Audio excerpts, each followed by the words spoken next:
So about a year ago, I was forced and bullied into watching the entire 50 Shades of Grey trilogy. And I've been thinking about this a lot, and I honestly don't know what was harder to watch, the 50 Shades of Grey trilogy or that Barr hearing.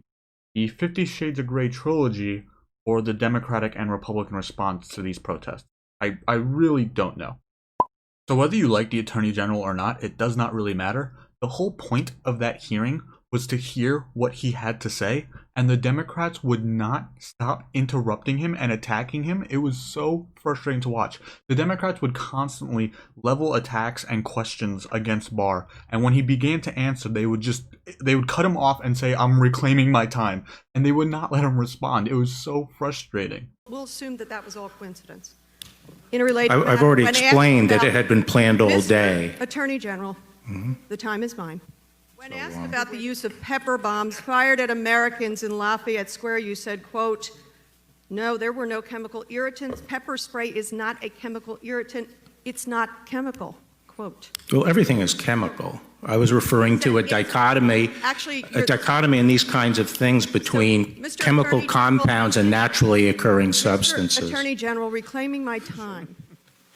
And you changed that recommendation. No, the night before, that is Monday night. I know your story, but I'm asking. Well, I'm telling my story. That's what I'm here to do. Well, I do. That's why I'm here. My question. Well, I'm here to tell my story. And on the night before, on February 10th, sir, I directed. Reclaiming my time, sir. I made a whole video talking about how I disagreed with some of the practices that the federal troops were employing during these protests, and I really wanted to hear what the Attorney General had to say about it, but I just never really got the answers that I wanted.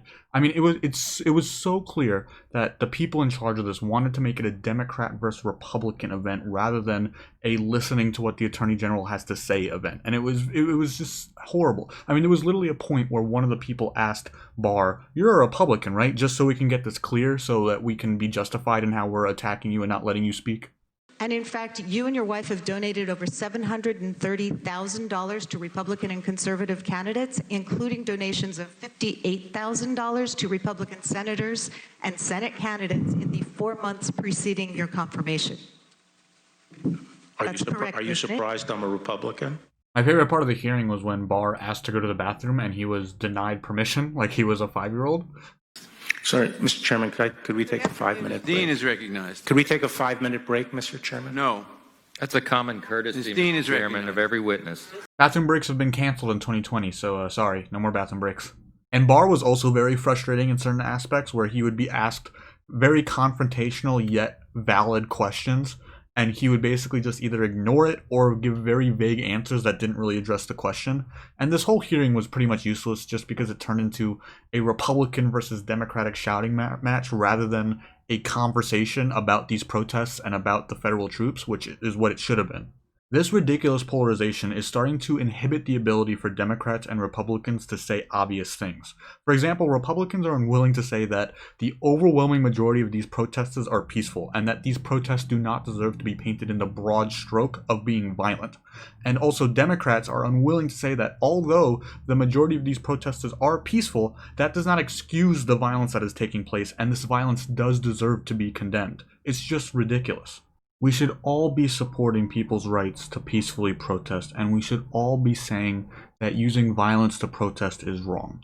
I mean, a lot of the protesters themselves are saying this.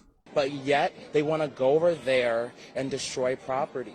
You are tarnishing the Black Lives Movement, and you're making a mockery out of Portland on the world stage. As always, I would just say don't get caught up in the polarization and make your own informed decisions. Make up your own mind about these protests.